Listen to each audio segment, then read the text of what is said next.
अस्सलाम वालेकुम। मैं सफदर खैसर कौसर न्यूज़ से। अल्हम्दुलिल्लाह ये बड़ी सादत का मौका है कि मैं मेरे तमाम काफिले के साथ मस्जिद खुबा आया हुआ हूँ। आप जानते हैं इस्लामी तारीख में सबसे पहली मस्जिद मस्जिद खुबा है, जहाँ पे आप सल्लल्लाहु अलैहि वसल्लम ने अपना डेरा डाला था। उसके बाद मस्जिद नबी तामीर हुई और बड़ी तारीख है। और मैं ये बता दूं कि यहाँ पे मस्जिद खुबा में एक कुआं भी है, जिसका अपना एक खुलासा है जो हमारे मौलवी जाहिर करेंगे आपको। इसके अलावा मैं बता दूं यहाँ पे तहतुल मस्जिद के 2 रकात नमाज और शुक्राने के 2 नमाज अदा किया जाता है। और ये भी बता दूं कि आप सल्लल्लाहु अलैहि वसल्लम का फरमान है कि यहाँ पे 2 रकात नमाज का अदा करना एक उम्र के सवाब का एक उम्र का सादत का सवाब शामिल है।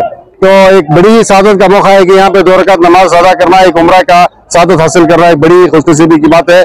मस्जिद खुबा की दीगर तफसीलात आपको हमारे जो मौलवी है उनके बारे में उनकी तरफ से जो मालूमात करेंगे आपके सामने पेश किया जाएगा। बहरहाल आपको यहाँ पे मस्जिद खुबा का मंजर पेश किया जा रहा है, जो गुरबानी मंजर है। दीगर तफसीलात यहाँ से जो सफर शुरू होगा, धीरे धीरे आपको तमाम चीजें पेश की जाएगी। अस्सलाम वालेकुम। हम अल्हम्दुलिल्लाह मस्जिद खुबा आए हैं, जो तारीख इस्लाम की आलम इस्लाम की सबसे पहली मस्जिद है। इस मस्जिद को हमारे प्यारे नबी सल्लल्लाहु अलैहि वसल्लम ने अपने दस्ते रहमत से बनाया और इस मस्जिद की तामीर के लिए बड़े वजनी पत्थर उठाकर लाया करते। इतना वजन होता कमर झुक जाया करती, सहाबा मना करते, लेकिन आप ना मानते और अपने हाथ मुबारक यानी दस्ते रहमत से इसकी बुनियादों में आप वो पत्थर रखा करते। इस मस्जिद की फजीलत हमारे प्यारे नबी सल्लल्लाहु अलैहि वसल्लम ने बताई। फरमाया मन ततहरा फी बैति सुम्मा आती मस्जिद कुबा सल्ली फी सलातिन कान लहू का अज्र उम्रा।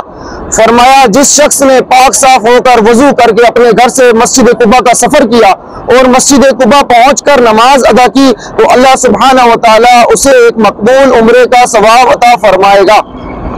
अल्हम्दुलिल्लाह मस्जिद कुबा की आज हमने जियारत की है। यहाँ पर एक कुआं भी है जिसका नाम है बीर अरीस, जिसमें नबी सल्लल्लाहु अलैहि वसल्लम की अंगूठी मुबारक गिर गई। फरमाया अबू बकर सिद्दीक रज़ी अल्लाह तआला अन्हु को, ए अबू बकर मेरी अंगूठी को महफूज रखना, मेरी अंगूठी जब तक महफूज रहेगी मेरी उम्मत में फसाद नहीं होगा। अबू बकर सिद्दीक रज़ी अल्लाह तआला अन्हु के बाद ये अंगूठी चली गई उमर फारूक रज़ी अल्लाह तआला अन्हु के पास, और आपके बाद ये अंगूठी चली गई सैयदना उस्मान गनी रज़ी अल्लाह तआला अन्हु के पास। सैयदना उस्मान गनी रज़ी अल्लाह तआला अन्हु इस कुएं की मुंडेर पर बैठे हुए थे, अंगूठी को उतार रहे थे पहन रहे थे, उतार रहे थे पहन रहे थे। आपके हाथ से अंगूठी छूट कर कुएं में चली गई और गुम हो गई। जब गुम हो गई, इस उम्मत में सबसे पहला फितना और सबसे पहला फसाद सैयदना उस्मान गनी रज़ी अल्लाह तआला अन्हु के दौर में हुआ है कि आपको 40 दिन तक आपके घर में बंद किया और शहीद कर दिया गया। अंगूठी के गुम हो जाने के बाद किसी को अंगूठी ना मिली, फिर तुर्की का जमाना आया और तुर्की वालों ने इस कुएं की सफाई करवाई, तो अल्लाह ने उनका साथ दिया और अंगूठी तुर्की वालों को मिल गई। आज ये मुबारक अंगूठी तुर्की में मौजूद है, एक म्यूजियम के अंदर, इस्तांबुल के अंदर, इस्तांबुल में महफूज है अल्हम्दुलिल्लाह ये अंगूठी एक म्यूजियम के अंदर। तो ये मस्जिद कुबा की मुख्तसर से तारीख में आपको यहाँ से हम जा रहे हैं मस्जिद किबलतैन। इंशाल्लाह मस्जिद किबलतैन के लिए फिर आगे इंशाल्लाह आपको बताएंगे। बिस्मिल्लाहिर्रहमानिर्रहीम। अभी हम जिस मुकाम पर मौजूद है ये मस्जिद किबलतैन है। मस्जिद किबलतैन ये वो जगह है जहाँ से हमें खाने काबा मिला है। प्यारे आका करीम सल्लल्लाहु अलैहि वसल्लम ने इस मुकाम पर जब नमाज अदा फरमाई तो हमारा किबला पहले बैतुल मक़दस यानी मस्जिद अक्सा है। तो 2 रकात नमाज आपने यहाँ अदा फरमा ली। अब तीसरी रकात में है तो आपके दिल में ख्याल आया अगर मुसलमानों का किबला तब्दील हो जाए तो मुसलमानों के हक़ में बेहतर है। तो काफिर पहले ये ताना दिया करते थे कि है मुसलमान वालों तुम हमसे जंग करते हो, तुम्हारा खुदा हमसे अलग है, दीन हमसे अलग है, नबी अलग है, किताब अलग है, शरीयत अलग है, लेकिन किबला तुम हमारा इस्तेमाल करते हो। क्योंकि बैतुल मुक़द्दस यहूदियों के लिए भी अजीम है, ईसाइयों के लिए भी अजीम है और मुसलमानों के लिए भी मोतबर जगह है। तो प्यारे आका करीम सल्लल्लाहु अलैहि वसल्लम की ये ख्वाहिश कि मुसलमानों का किबला अलग हो जाए। आप इस मस्जिद में 2 रकात अदा फरमा चुके, तीसरी रकात में है तो चेहरा बार बार आसमान की तरफ उठाने लगे तो अल्लाह सुब्हानहू व तआला ने आपकी इस अदा को कुरान में जिक्र फरमाया। क़द नरा तक़ल्लुबा वजहिका फ़िस्समा फ़लनुवल्लियन्नका क़िबलतन तर्दा फ़वल्लि वजहका शतरल मस्जिदिल हराम। अल्लाह सुब्हानहू व तआला फरमाता है मेरे महबूब नबी हम देख रहे हैं आपके चेहरे को बार बार आसमान की तरफ उठाना, हम फेर देंगे रुख तुम्हारा उस किबले की तरफ जहाँ आपकी खुशी है, जहाँ आपकी चाहत है, और फेर दीजिए अपने चेहरे को मस्जिद हराम यानी खाने काबा की तरफ। और ये ईमान वाले तुम जहाँ कहीं भी हो अपने चेहरे को काबे की तरफ कर लो। तो अल्लाह सुब्हानहू व तआला के हुक्म से प्यारे आका करीम सल्लल्लाहु अलैहि वसल्लम ने इसी नमाज की हालत में तीसरी रकात से अपने चेहरे को काबे की तरफ कर लिया और बाकी की 2 रकातें काबे की तरफ रुख करके अदा फरमाई और सलाम फेर लिया, और उसके बाद से हमारा किबला खाने काबा हो गया। अल्लाह सुब्हानहू व तआला ने मुसलमानों पर ये एक अजीम एहसान किया कि हमें खाने काबा अता फरमा दिया, क्योंकि जिस तरीके से मुसलमानों का खुदा एक है, मुसलमानों का नबी एक है, इसी तरीके से मुसलमानों का किबला भी अब एक है। और ये एक किबला हमें जिस मुकाम से मिला और ये मस्जिद किबलतैन है, ये वो खास जगह है जहाँ से हमें खाने काबा मिला। इस बाग में पहुंचकर दिल बाग बाग हो गया है। खजूर के बाग के बारे में सुना करते थे, लेकिन आज हमने देखा है आंखों से। इसके बारे में बताइए। अल्हम्दुलिल्लाह, देखिए ये खजूरों का एक बाग है और मदीना मुनव्वरा में बहुत सारे बागात हैं। मदीना मुनव्वरा को पहले कहा जाता था खजूरों की बस्ती, यानी यहाँ इतने बागात हुआ करते थे खजूरों के कि इसे खजूरों की बस्ती कहा जाता था। प्यारे आका करीम सल्लल्लाहु अलैहि वसल्लम ने इन बागात से, इन शहरों से, इस शहर से इतनी मोहब्बत फरमाई है कि आपकी एक हदीस का मफ़हूम है, फरमाया मेरे शहर के दरख्तों को भी ना काटा करो, कि मेरे शहर के दरख्तों को भी काटते हो तो मुझे तकलीफ पहुंचती है। ये जो मुबारक जगह है, ये सामने ओहद का पहाड़ है, अभी दरख्तों की वजह से आपको नजर नहीं आ रहा, ये सामने ओहद का पहाड़ है। और ये बाग जो है ना, ये यहाँ तक सिर्फ हमारे हाजियों के लिए बनाया गया है कि यहाँ सुकून से चल सकते हैं और यहाँ पे चल के जो है ना इन बागात को देख सकते हैं। वरना इस बाउंड्री के पीछे जो पूरा बागात का सिलसिला चल रहा है, उसमें पानी डला हुआ है और जो एक खेती का तरीकाकार होता है, पूरा जो बाग का असल सिस्टम होता है, तो वहां पे जाएंगे तो हाजियों के पैर गंदे हो सकते हैं, पानी है, कीचड़ है या कोई भी खजूर गिरी है तो वो खराब हो सकती है। इसके लिए ये जगह को खास बनाया गया है हाजियों के देखने के लिए, लेकिन जियारत के लिए। लेकिन ये जो पीछे दीवार के पीछे जो पूरा बाग चल रहा है, ये ओहद के पहाड़ तक जा रहा है, ओहद की वादी के अंदर ये पूरा बाग चल रहा है। इसी तरीके से और भी मदीना मुनव्वरा में बहुत सारे बागात हैं, जैसे कि हज़रत सलमान फारसी रज़ियल्लाहु तआला अन्हु का बागात है, सैयदना उस्मान गनी रज़ियल्लाहु तआला अन्हु का बाग है। इन बागात की ऐसी फजीलत है, आका करीम सल्लल्लाहु अलैहि वसल्लम ने अपने दस्ते रहमत से हज़रत सलमान फारसी रज़ियल्लाहु तआला अन्हु के बाग में पौधे लगाए हैं खजूर के लिए। हत्ता कि अजवा खजूर का पौधा भी प्यारे आका करीम सल्लल्लाहु अलैहि वसल्लम ने मदीना मुनव्वरा के बाग में अपने हाथ मुबारक से लगाया है। और मदीना मुनव्वरा के इन बागात की एक और खुसूसियत ये है कि प्यारे आका करीम सल्लल्लाहु अलैहि वसल्लम के इस शहर मुबारक में जितने भी खजूरों के दरख्त हैं या जितने भी खजूरों के बाग हैं, यहाँ सबसे ज्यादा पैदा होने वाली जो खजूर है वो कलमी है। और अल्हम्दुलिल्लाह मैं इस बात को कहते हुए बड़ी खुशी महसूस कर रहा हूँ कि हमारे इंडिया के जितने भी लोग आते हैं वो कलमी खजूर को बहुत पसंद करते हैं। कलमी खजूर को उनके पसंद करना और इस शहर मुबारक में सबसे ज्यादा कलमी खजूर का पैदा होना, देखिए कितना क्लोज मामला हो गया अल्हम्दुलिल्लाह। तो ये बाग की आप भी जियारत कर रहे हैं, मैं भी अल्हम्दुलिल्लाह यहाँ रोज जियारत करता हूँ, हमारे हाजी आए हैं ये बाग की जियारत कर रहे हैं। यहाँ खजूरें वगैरह भी मिलती हैं, बहुत अच्छे रेट्स में अच्छी खजूरें मिल जाती हैं।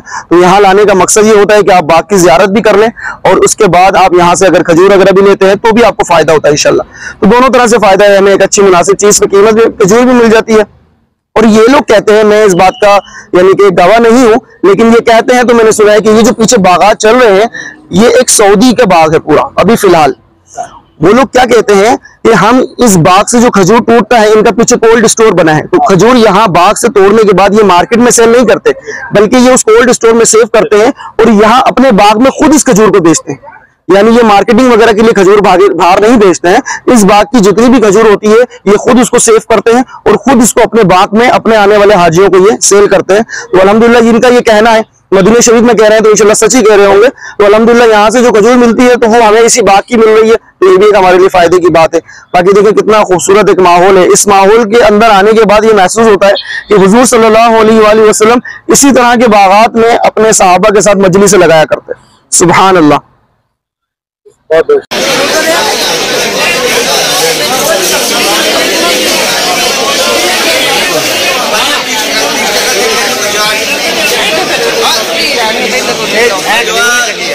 बड़ी अजवा महंगे वाली है, छोटी अजवा सस्ते वाली है।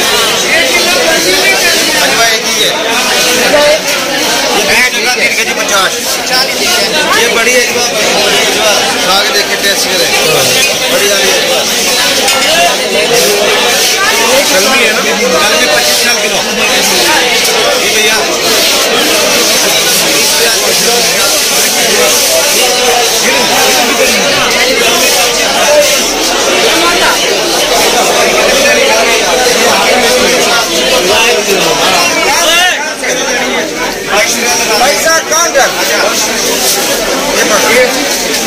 Money pay on the counter.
आपको यहाँ सामने की तरफ एक काले पत्थरों की घेरा नजर आ रहा होगा, ठीक है।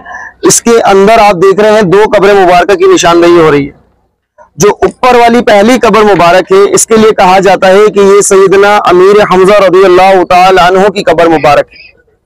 और इनके कदमों में जो दूसरी कब्र आप देख रहे हैं, इसके अंदर दो सहाबा की कब्र मुबारक है, मुसअब बिन उमैर रज़ियल्लाहु ताला अन्हु, अब्दुल्लाह बिन जहश रज़ियल्लाहु ताला अन्हु। तीन सहाबा कराम के लिए फरमाया जाता है कि यहाँ उनकी कब्र मुबारक है, और बाकी के 67 यानी 67 सहाबा कराम की जो कब्र मुबारक है वो इस वाले घेरे के अंदर मौजूद है। प्यारे आका करीम सल्लल्लाहु अलैहि वसल्लम ने जब सहाबा को कफन दिया तो मुसअब बिन उमैर रज़ियल्लाहु ताला अन्हु और सैयदना अमीर हमजा रज़ियल्लाहु ताला अन्हु को जब कफन दिया गया तो उस वक्त गुर्बत का हाल था, मुसलमानों की माली हालत गुर्बत में थी, तो कफन भी पूरा ना मिला, चादरें छोटी हो गई थी। जब सर पे चादर को उड़ाया जाता था तो कदम खाली हो जाते थे, कदमों को उड़ाया जाता था तो सर मुबारक खाली हो जाता। हुजूर सल्लल्लाहु अलैहि वसल्लम ने फरमाया कि ये कफन मेरे चचा के और मुसअब बिन उमैर रज़ियल्लाहु ताला के सर पे उड़ा दो, और यहाँ की घास चुनकर आपके कदमों में बिछाई गई आपके जनाजे को कफन मुकम्मल करने के लिए।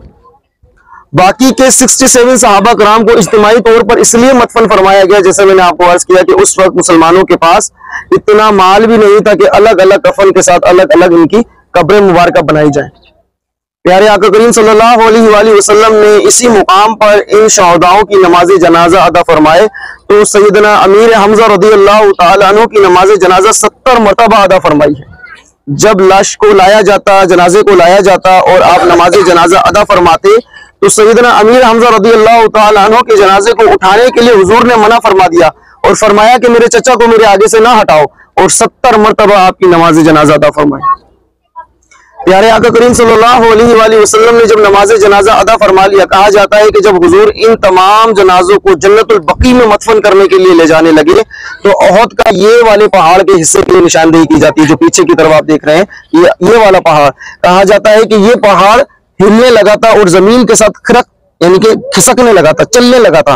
तो हुजूर ने इस पहाड़ को रोका और इस पहाड़ से मना किया चलने को, तो ये पहाड़ बात करने लगा और कहने लगा, या रसूलुल्लाह सल्लल्लाहु अलैहि वसल्लम, इन शहदाओं को यही मदफन फरमा दीजिए ताकि मैं क़यामत तक इनकी ज़ियारत करता रहूं। ये मेरे दामन में शहीद हुए हैं और आप जब इनकी ज़ियारत के लिए तशरीफ लाएं तो मैं आपकी भी ज़ियारत कर लूं। तो हुजूर सल्लल्लाहु अलैहि वसल्लम ने तमाम सहाबा को यहीं पर मदफन फरमा दिया। प्यारे आका करीम सल्लल्लाहु अलैहि वसल्लम अपने चचा की जब कब्र मुबारक पर तशरीफ लाते तो इतना ज्यादा रोया करते कि आपकी हिचकियां बन जाती और आपकी दाढ़ी मुबारक आंसुओं से भर जाती, हत्ता कि आंसू जमीन पे टपका करते। प्यारे आका करीम सल्लल्लाहु अलैहि वसल्लम के दंदान मुबारक भी शहीद हुए हैं इसी ओहद की जंग में।